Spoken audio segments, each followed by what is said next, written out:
Good afternoon, I'm Matt Recker, and you're watching MediaPlex live at 1.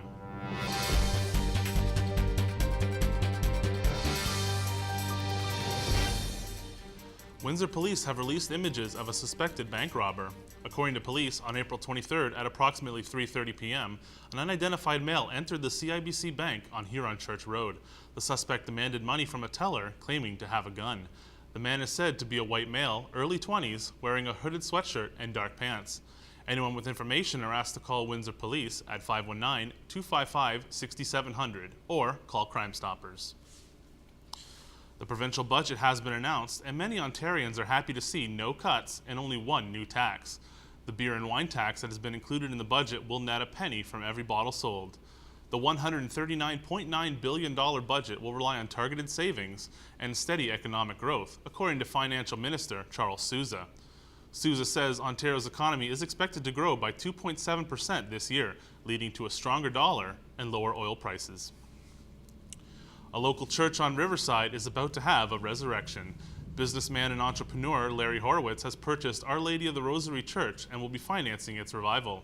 Horowitz has not disclosed exactly how much repairs will cost, but he says it will be several $million.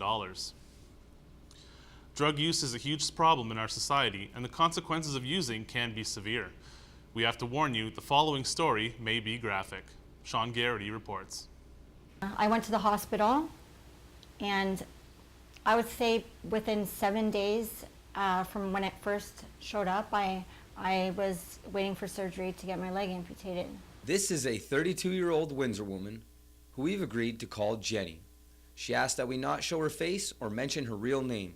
Jenny is addicted to cocaine and has been for 14 years. Well, smoking weed first in high school, and then recreationally, I started dancing when I was 18, and we would do lines, and everybody else was doing lines, and before you know it, you don't want to work without doing the lines.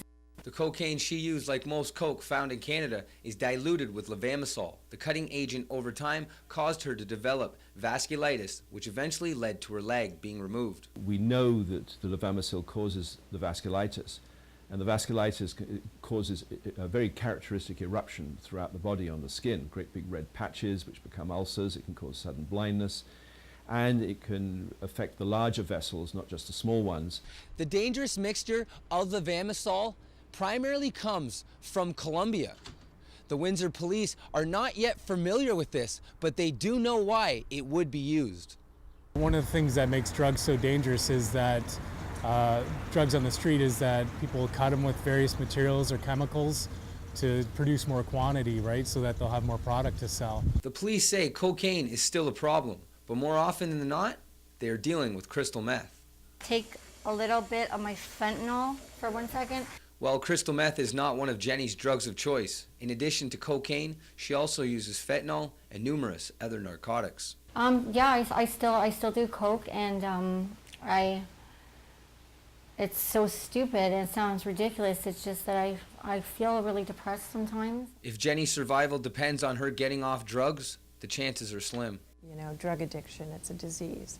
So without the proper treatment, their disease just gets worse and worse and worse. And unfortunately, this woman with losing her leg, she doesn't have the proper treatment, so she's going to continue to use the drugs. That's the sad part.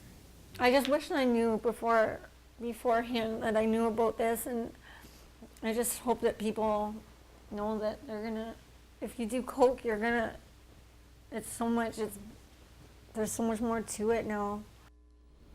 Since 2004, the rate of cocaine use among teens and young adults is gradually climbing at about 1.8% each year. And now, today's weather. Today will be sunny with a high of 8, with some clouds in the evening. Tomorrow will be partly cloudy with a high of 10.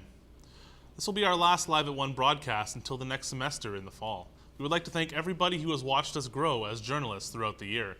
We look forward to bringing you another great semester of journalism in September. I'm Matt Recker, and on behalf of everybody here at the MediaPlex, thanks for watching.